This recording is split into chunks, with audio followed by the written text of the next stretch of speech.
കുട്ടിക്ക് അറിയത്തേയില്ല. എന്ത് പറഞ്ഞാലും ഈ പഴഞ്ചൊല്ല് പറഞ്ഞു.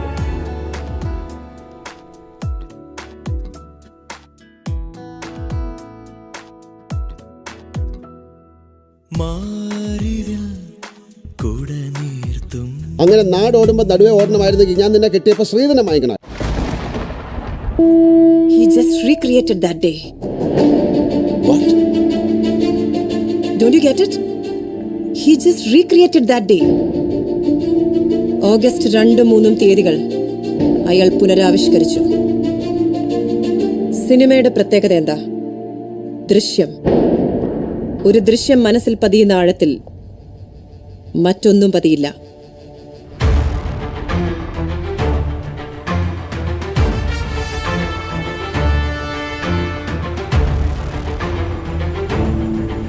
ഹലോ, ഏഷ്യാനെറ്റ് ന്യൂസ് അല്ല?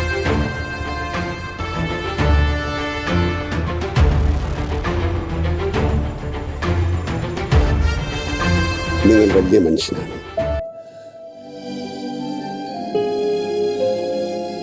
നിങ്ങളുടെ ഹൃദയവിശാലതയൊന്നും എനിക്കില്ല. ഞാൻ വെറും ഒരു സാധാരണക്കാരനാണ്. എൻ്റെ ഭാര്യയും മക്കളും അടങ്ങുന്ന ഒരു കൊച്ചു ലോകം, അതാണ് എൻ്റെ കുടുംബം. അതിനപ്പുറത്തേക്കൊരു ലോകം ഞാൻ സ്വപ്നം പോലും കണ്ടിട്ടില്ല. ആ സ്വകാര്യതയിലേക്ക് ക്ഷണിക്കപ്പെടാതെ ഒരു അതിഥി വന്നു.